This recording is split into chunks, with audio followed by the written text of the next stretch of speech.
Boa noite, hoje já é dia 26 de novembro e hoje eu vou comentar um pouco em torno do que vocês deverão produzir a atividade 7, que é uma aproximação mais ou menos livre, mais ou menos direcionada entre os dois textos de que eu já falei na aula passada, o Direito à Literatura do Antônio Cândido e A Hora da Estrela da Clarice Lispector.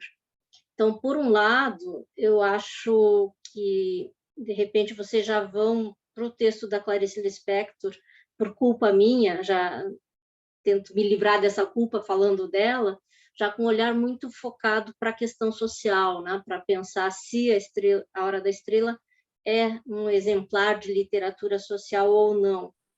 E nunca é bom ir tão focado assim para um livro maravilhoso, né? Mas é o momento em que a gente executa aquilo que desde o início eu comentei com vocês, já deve ser quarta ou quinta vez que eu digo a mesma coisa, mas de ficções mais extensas. Primeiro, eu proponho o Retrato de Dorian Gray, que enfoca uma questão estética e que deixa a questão social muito em segundo plano, ou melhor, até trata de uma questão social, né? A questão social dos mais bem servidos na vida, né? Mas porque a ênfase ali é a discussão estética mesmo. Mas, na outra mão, na outra ficção um pouco mais longa, já é exatamente o enfoque, pelo menos, que estou dando para a leitura da Hora da Estrela, e que essa novela, esse pequeno romance, efetivamente atrai essa ênfase nas desigualdades sociais, na condição da Macabeia, né? O que é que o Brasil tem para que tenha tantas Macabeias? E, por outro lado, o que é que o mundo tem para, voltando às questões que têm mais a ver com o retrato do Dorian Gray, né? O que é que a natureza humana tem que faz com que os escritores se posicionem do jeito que o Rodrigo SM se posicionou ali. Alguns se posicionam assim, outros de maneiras muito diferentes, né? Então, o tempo todo trabalhando com as duas ideias. A paixão dos leitores é pela Macabeia, pelo drama dela, né? E, por outro lado, eu tento sempre puxar para um nível maior de consciência o quanto é importante, seja para a obra da Clarice, seja para a própria história da leitura da Hora da Estrela, focar no drama do Rodrigo SM. Tá? Então, a atividade 8 é um texto mais ou menos livre, mas que jogue, faça aí um lance de cá para lá, de lá para cá, entre o texto Direito à Literatura e A Hora da Estrela. Pensando que A Hora da Estrela é de 1977 e o Direito à Literatura é de mais de 10 anos depois disso, dos anos 1980, final, acho que é de 1988. Ou eu encontrei que é de 1988, mas eu tinha uma outra referência que era um pouco anterior, fiquei um pouco na dúvida, mas década de 80. E a gente também hoje vai tentar aproximar com as questões de hoje, né?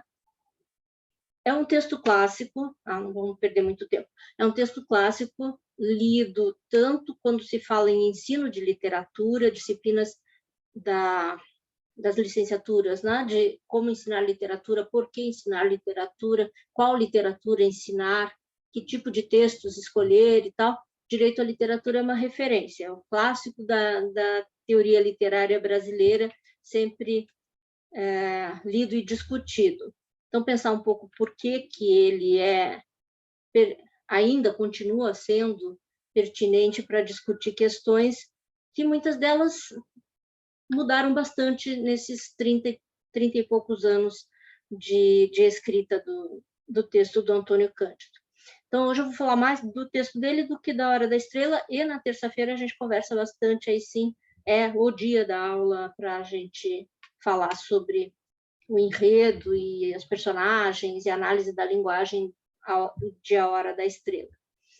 Então, em relação ao texto do Antônio Cândido, ele parte da ideia de uma certa decepção ao constatar que a humanidade atingiu muito progresso, né, civilizatório e tecnológico, mas não conseguiu eliminar a desigualdade social.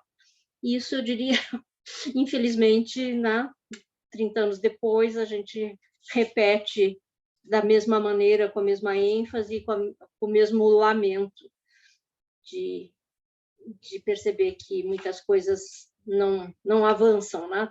Tanto quanto outras.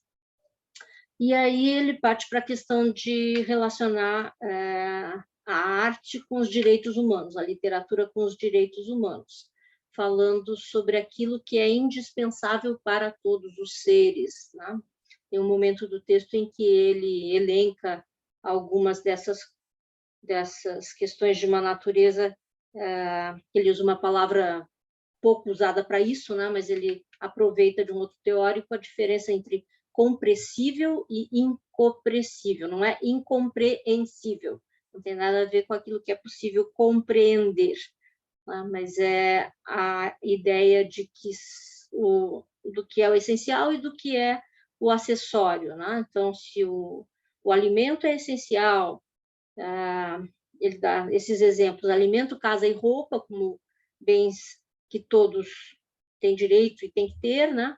E como não incompressíveis, ou seja, como bens compressíveis, os cosméticos, os enfeites e as roupas supérfluas. Tá? E aí eu já começo a pensar de novo na Macabeia, o quanto era importante para a parca feminilidade dela, que talvez não fosse tão parca assim, né? Um cosmético de vez em quando, né? Uma boca vermelha para se sentir diferente. Então, o próprio Antônio Cândido diz que essa distinção entre o que é efetivamente o essencial e o que não é depende muito de sociedade para sociedade. O texto tem muitos momentos de... Não é de lugares comuns, espero que vocês não leiam como lugares comuns, mas de coisas meio óbvias, né? Coisas que a gente já sabe, mas a gente encontra ali colocadas para fazer a gente pensar um pouco além delas, né? Além daquilo que a gente já sabe sobre o que é carência e o que é necessidade, né? Tem frases, por exemplo, como essa: reconhecer que todos têm determinados direitos não tem nada a ver com caridade, né? É uma questão jurídica, uma questão de igualdade entre os homens, né? Não é de ter pena ou de fazer caridade.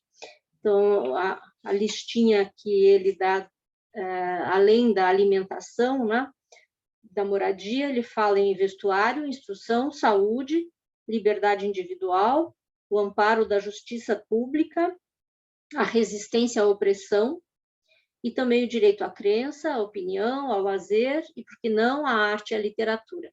Pensem que era mais ou menos a época da Constituição, da Constituição Cidadã, né? Esse segunda metade dos anos 1980, já saindo da ditadura militar, um momento até mais ou menos otimista do Brasil em relação à possibilidade de avanços sociais. E aí ele ancora a reflexão num certo conceito de literatura, né? Ele diz que vai chamar de literatura todas as criações de toque poético, ficcional ou dramático, né? Pensando em poesia, narrativas e teatro, em todos os níveis de uma sociedade, em todos os tipos de cultura, desde o que chamamos folclore, lenda, xiste, até as formas mais complexas e difíceis da produção escrita das grandes civilizações. Então, tudo que vem do imaginário é um conceito amplo aí de literatura. E ele usa uma expressão que é muito citada, né, que a literatura é o sonho acordado das civilizações. Então, essa possibilidade da manifestação, seja em produtos mais eruditos, seja em produtos mais populares. Ele cita canção popular, samba, carnavalesco, moda de viola. Tá? Vamos pensar que de 30 anos para cá, uma coisa que se relativizou muito, bastante mesmo, em termos do campo de estudos, para os estudos literários e tal, é manter essa distinção entre erudito e popular. As coisas estão bem mescladas, muito mais mescladas hoje, em 2021, do que eram ainda em... Claro que em 1988 também já se tinha questionado, será que o erudito, o popular... Mas ainda ele usava sem ter que explicar muito, e hoje em dia quase que não se fala nesses termos. Então, vamos pensar, por que será que as coisas estão bastante mais relativizadas?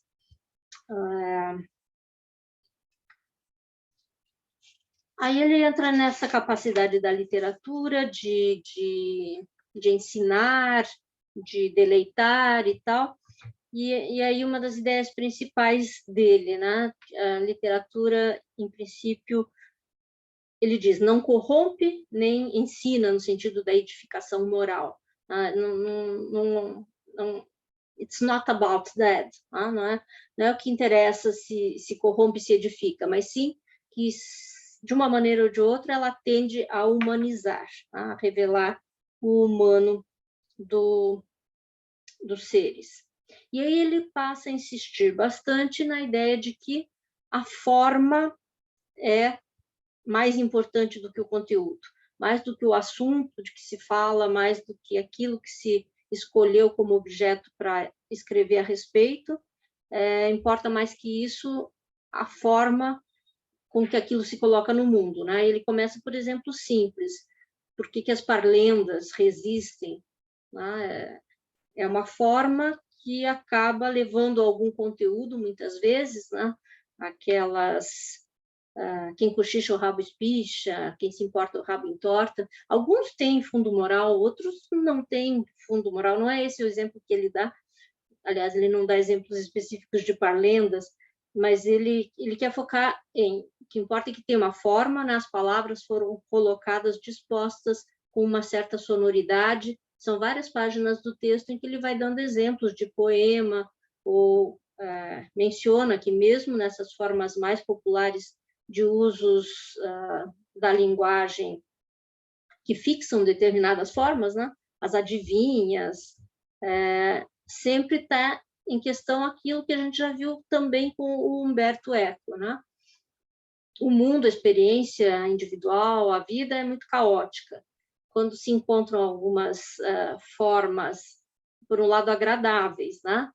Não é uma forma opressora, não é uma camisa de força. Algum formato que auxilia a gente a lembrar das coisas, a criar uma harmonia, às vezes uma musicalidade, né? Essa forma parece e é mais harmônica do que a média do que a gente encontra na rua, tá? E isso acaba estabelecendo, às vezes, o carinho, às vezes, de se tornar fã, né? Aquilo que faz com que as pessoas se tornem adeptas de um determinado gênero. Isso tem muito mais a ver com a forma do que com o assunto. É a maneira como ele apresenta esse assunto, né? Então, essa é para isso, né, ele acaba dando vários exemplos de sonoridade de poesia do arcadismo, né? Ele fala do poema do Marília de Dirceu, Tomás Antônio Gonzaga, né? Mas poderia ter usado qualquer outro exemplo. E pensando nessa questão da palavra que encontra uma forma e potencializa seus sentidos e tal, pensem nessas competições de slam, né? Aquela poesia que é a forma contemporânea e urbana de fazer duelos verbais, como muitas vezes foi feito os desafios, né? Lá no Nordeste, até por conta da pandemia, eu acho que não aconteceram. Não sei como é que é o slam no mundo online, não sei, porque entendo que seja bastante importante a presença ali das pessoas motivando, né? Aqueles... Às vezes são rappers mesmo, né? Porque é tão parecido a forma de expressar, pelo menos para quem olha um pouco de fora, né? Para mim, os versos das disputas de slam têm muito a ver com o universo do rap mesmo, só que improvisando ali na hora os versos, né?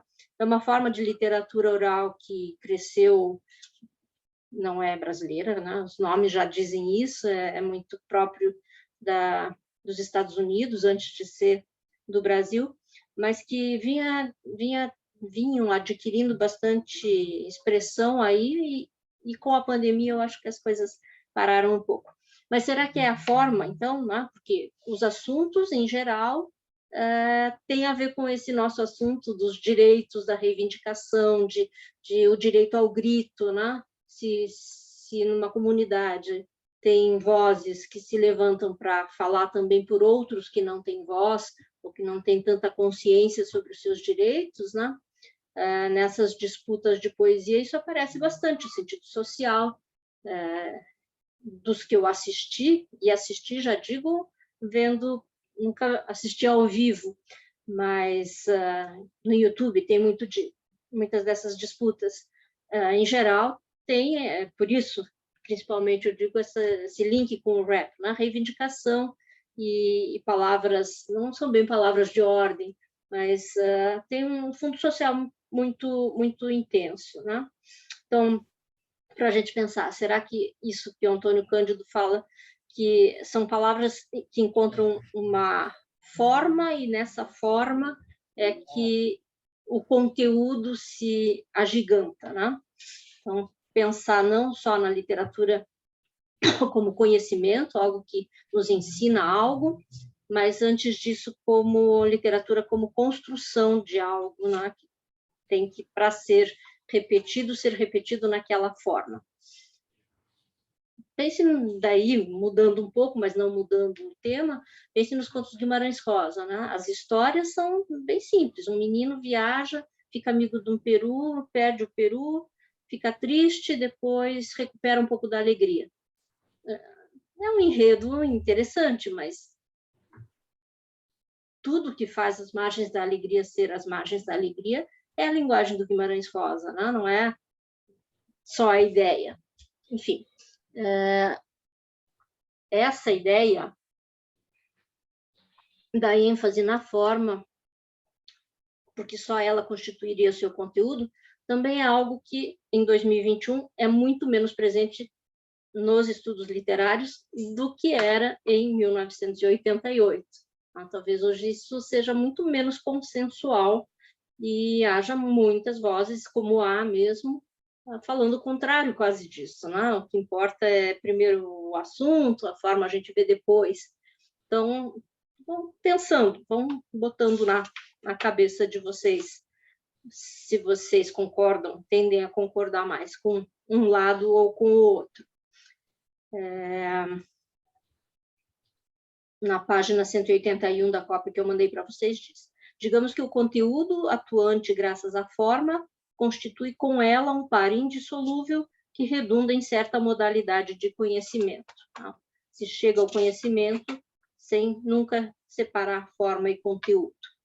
Na sequência, ele explica um pouco mais por que essa organização das coisas em formas leva à humanização, que define o que ele entende por humanização para efeito deste texto. Entendo por humanização o processo que confirma no homem aqueles traços que reputamos essenciais, como o exercício da reflexão, o que distingue antropologicamente homens de animais, né? A aquisição do saber, a boa disposição para com o próximo, o afinamento das emoções, tudo conteúdos civilizatórios, né?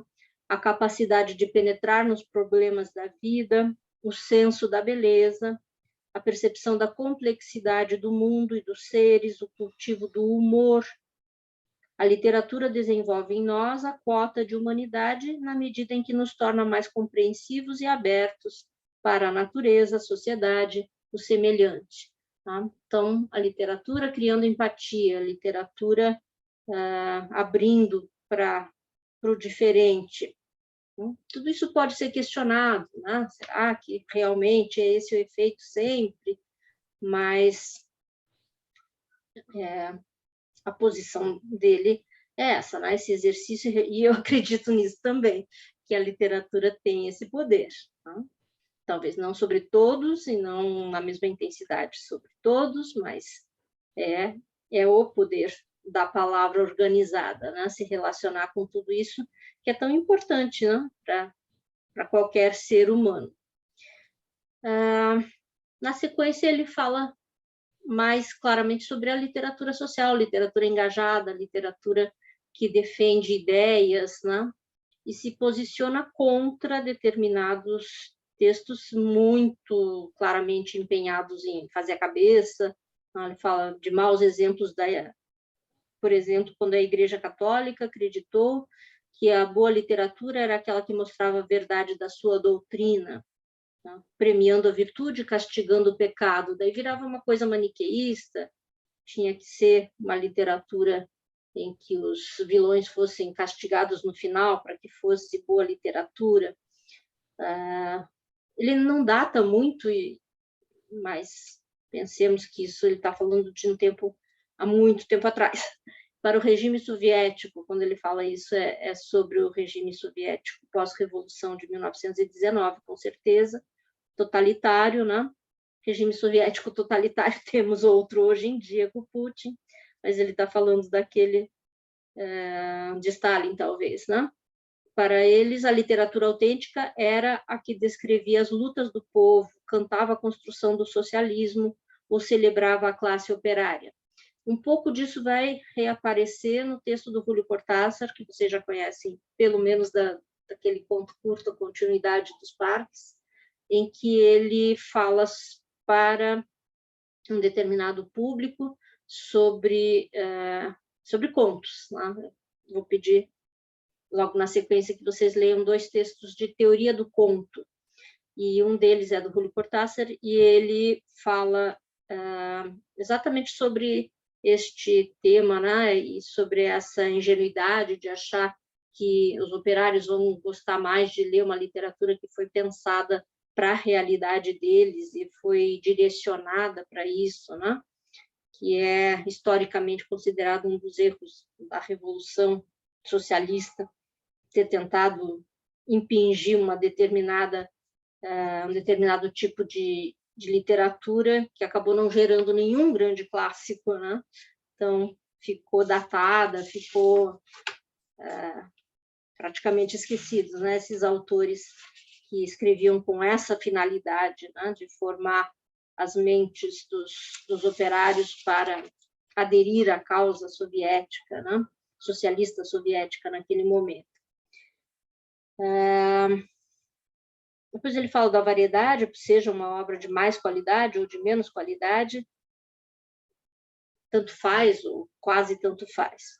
E aí ele dá alguns exemplos do século XIX, né, de literatura voltada para o social, fala dos Miseráveis, do Victor Hugo, por exemplo, e frisa que nesse momento foi o momento em que os pobres, nesse momento do romantismo para o realismo, no século XIX, os pobres entraram na literatura não como ridicularizados ou nas comédias, né? Passaram a ser protagonistas das obras principais.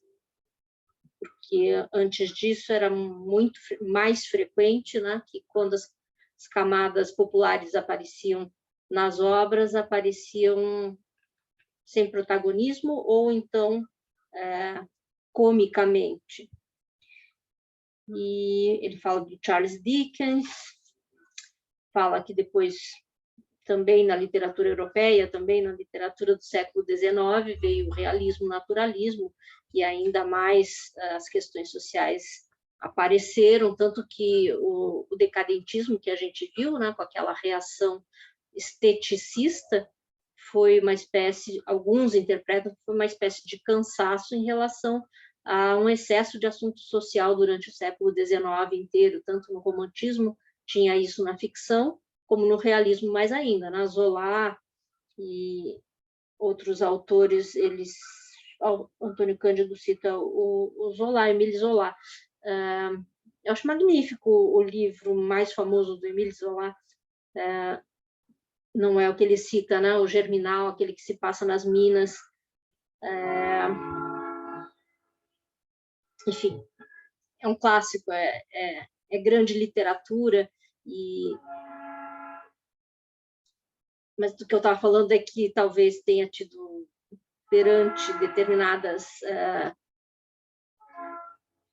pessoas, né? O Oscar Wilde, naquele momento, talvez não tivesse mais nessa, ou nunca tenha estado nessa ideia, né, de ter que sair do mundo dele para olhar para o mundo dos outros, nesse sentido que um certo romantismo social e um certo realismo preconizavam, né? Tem lugar para as várias tendências. E no Brasil, se tivermos tendências mais estéticas, né, no começo do século XX, o próprio Macunaíma, que é um prodígio de força estética e tudo, não tinha a preocupação social da forma como depois veio a ter o romance realista dos anos 30, né? Com Graciliano Ramos e Jorge Amado. Tentando atualizar um pouco essa questão, né? Quem serão hoje os representantes de uma literatura mais voltada para o social? Teve muita repercussão um pouco depois dessa palestra dos anos 90, começo dos 2000, né? Aquele livro Cidade de Deus, do Paulo Lins. Bem mais recentemente, tem uma autora, Maria Valéria Rezende, que ganhou alguns prêmios, que tem um livro muito bonito chamado Muitas Vozes ou Outras Vozes, eu sempre troco, tenho muitas vozes, não, muitas vozes nada. Acabei de olhar para o livro, Outros Cantos, o trem me perturbou. Outros Cantos, da Maria Valéria Rezende, que é o relato de uma educadora que cruza o sertão no ônibus, vai trabalhar no Mobral, e é bastante autobiográfico, né? Maria Valéria Rezende foi educadora e era ligada à Igreja Católica. Não sei se ela é freira, foi freira. Acho que é freira, talvez, mas se vocês virem as entrevistas dela, enfim, eu estou em dúvida agora se ela é freira ou não é. Mas o que importa é a qualidade literária. E aqui, o que diz aqui: Maria cruza o sertão e a noite num ônibus que a levará a algum ponto isolado do Nordeste e relembra sua primeira incursão naquela região agreste 40 anos antes, em condições mais precárias e perigosas, seguindo um anúncio num diário oficial que lista municípios onde se precisava de alfabetizadores para o Mobral.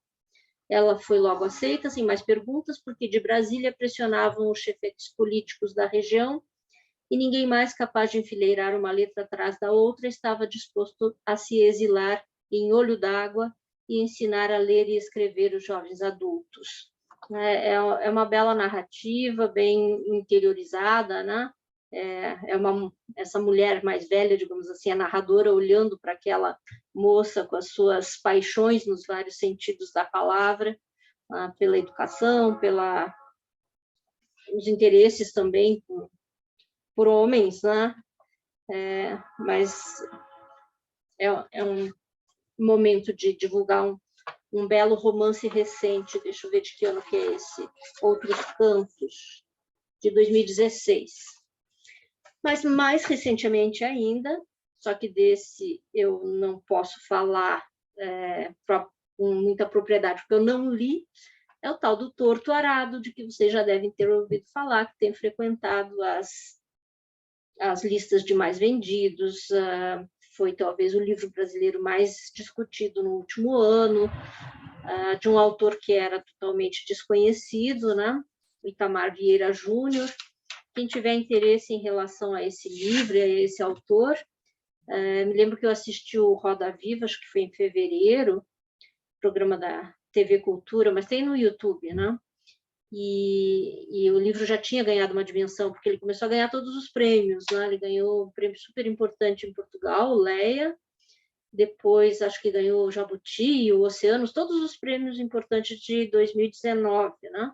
Então, no ano passado se falou bastante, não sei se também a pandemia colaborou para isso, né? e é um livro que fala sobre trabalho em condições escravas no Nordeste brasileiro, e o autor tem uma trajetória interessante, porque ele é um funcionário do INCRA, né? Ele conhece esse universo dos trabalhadores rurais, mas acaba que ainda não li, e que houve muita crítica a favor e muita crítica contrária. Enfim, está na hora da professora ler antes de falar do livro, mas acende essa estrelinha, assim, né? Literatura social, durante algum tempo aí no Brasil não se falou muito sobre isso, mas o livro Torto Arado reacendeu essa discussão com muita ênfase, e o escritor é uma pessoa muito cativante, se vocês virem ele falando, ao mesmo tempo uma pessoa relativamente... Ele é discreto, ele não é aquela pessoa esfuziante, mas tem muita verdade no que ele diz, e desde então eu prometo para mim mesma que vou ler. Ainda não li, mas agora vem as férias, né? Vamos ver. Agora, das pessoas que eu conheço, muitos que leram não gostaram, acharam que esteticamente não é bem realizado. Tem, então, essa questão do mundo rural, né? Voltando. O autor fala que os romancistas de 30, especialmente o Graciliano Ramos de Vidas Secas, é uma referência fortíssima para ele, sim, né?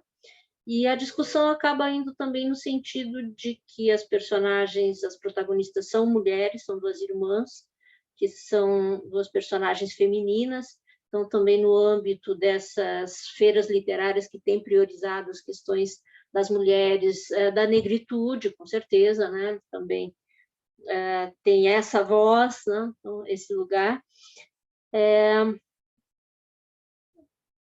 É algo a ser conhecido, né? O Antônio Cândido, antes de Maria Valéria Rezende ou de Itamar Vieira Júnior terem escrito suas obras, mencionou os autores ligados ao romance de 30, José Lins do Rego, Raquel de Queiroz, Érico Veríssimo, e não mencionou a Clarice Lispector de A Hora da Estrela, e nem eu esperaria que ele tivesse se referido a Clarice Lispector nesse balaio, né? Porque nunca foi essa a ênfase maior nas narrativas da Clarice Lispector, né? Então, como já falei também, né, ao longo de toda uma carreira de sucesso nas letras, a Clarice Lispector, não, de caso pensado, não fez o que ela fez lá no finalzinho, né, ao criar tanto a Macabeia quanto o Rodrigo S.M., perturbado por se ver obrigado a falar dessa moça, ou ficcionalizar, né, em cima desse encontro fortuito com uma moça, e a criar a própria Macabeia, né? Criar o Rodrigo e criar a Macabeia. E aí, na parte final do texto do Antônio Cândido, ele acaba falando bastante do Mário de Andrade, da importância que teve o Mário de Andrade para aproximar essa consciência de um Brasil que não se conhece, que seria muito importante que se conhecesse melhor, que conhecesse os produtos que vêm do povo. No caso do Mário de Andrade, ele pesquisava o folclore, né, as festas populares, fez um pouco de pesquisa etnográfica, embora ele não fosse pesquisador, mas quando ele ocupou um cargo público na cidade de São Paulo, né, ali na Paulicéia Desvairada, nos anos 30, ele quis, dentro daquele nacionalismo muito típico do modernismo, né, quis que os do Sul, né, os paulistanos, ou mesmo o pessoal do Rio de Janeiro, aprendesse com um Brasil mais profundo, que ele não usava essa expressão, identificava nas festas no Nordeste, né, que era um cadinho muito mágico de influência europeia, católica, indígena e africana, né? Aquela é um dos temas fortes do modernismo de 22, a união das três raças, né? A feliz união das três raças, e também é reeditado, né, nas preocupações aí de o que é que vai dar certo, né? Quando é que o Brasil vai dar certo? Quais são os melhores artistas que falam por uma certa nacionalidade muito verdadeira, muito entranhada, né? Quem não é do português, né? Fico pensando como é que coloca, né? Antes, até muito pouco tempo, era obrigatório para todo mundo do francês, do espanhol, do inglês, do italiano, uma carga horária grande de literatura brasileira, na sequência do curso de vocês. Agora não é tanto assim, mas todos somos brasileiros e vamos pensar em vários momentos, né? Qual é o nosso lugar aí nesse concerto estragado do mundo, né? E ele volta àquela ideia de que tentar dar um certo tipo de literatura para um certo tipo de público leitor, conforme a sua classe social, que isso é uma furada, né? E depois também termina dizendo que também não se pense que os eruditos, as classes dominantes consomem a boa literatura que é produzida e tal, né? Ele dá uma estocadinha, né? Diz: as classes dominantes são frequentemente desprovidas de percepção e interesse real pela arte e a literatura, e muitos dos seus segmentos as fruem por mero esnobismo, porque este ou aquele autor está na moda, porque dá prestígio gostar deste ou daquele pintor, né? Acho que as coisas pioraram também nesse sentido, né? Nem é por aí hoje em dia que as pessoas, sobretudo das classes dominantes, sem interesses intelectuais, cada vez o interesse pela literatura tem menos valor social, tem menos prestígio, né? E isso eu vejo como algo muito negativo, mas que talvez também seja algo do mundo inteiro, né? Outras formas de arte talvez tenham mais espaço, né, nesse campo aí, que a literatura já há uns 20 anos, pelo menos. Antônio Cândido termina dizendo: portanto, a luta pelos direitos humanos abrange a luta por um estado de coisas em que todos possam ter acesso aos diferentes níveis da cultura.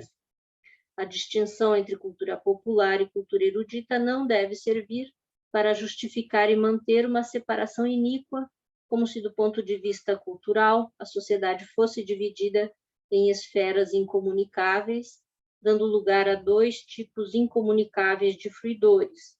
Uma sociedade justa pressupõe o respeito dos direitos humanos e a fruição da arte e da literatura em todas as modalidades, em todos os níveis, é um direito inalienável.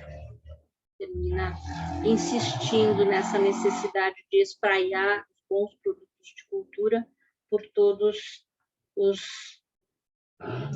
as classes sociais. Então, em A Hora da Estrela, é claro que a ligação não é direta, no sentido de a gente pensar este é um livro à maneira daqueles livros mais panfletários do Jorge Amado, ou deduzo eu, pelas entrevistas e pelos comentários sobre o Torto Arado, né? Também tem intenções diferentes aí. A Hora da Estrela é a Hora da Estrela, e a Macabeia é a Macabeia, o Rodrigo é o Rodrigo. Então, para essa atividade número 7, se não me engano, né? Atividade 7, que eu postei hoje para vocês, pensem, ao ler o texto do Antônio Cândido e ao ler o texto da Clarice Lispector, tentem encontrar vieses em que as questões se cruzam, né? O que da pobreza, da inferioridade social da Macabeia dialoga com as questões que o Antônio Cândido coloca, pensando que ela não é uma leitora, né?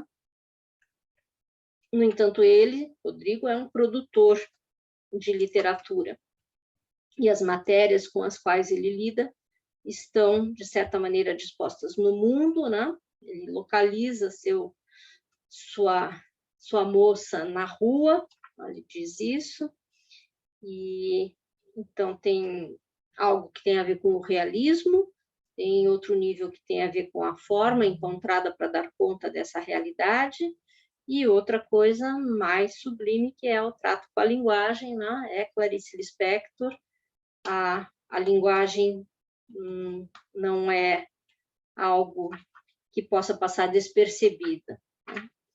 Tem aqueles momentos mais comunicativos da história, que são os diálogos, e preste atenção nos diálogos, principalmente entre a Macabeia e o namorado, né? Que parece que eles estão falando umas coisas muito tolas, mas as coisas que ela fala são tolas por um lado e são profundas por outro lado, e os diálogos são bem interessantes. Eu vou desligar aqui, quero ver se vocês têm opiniões sobre isso.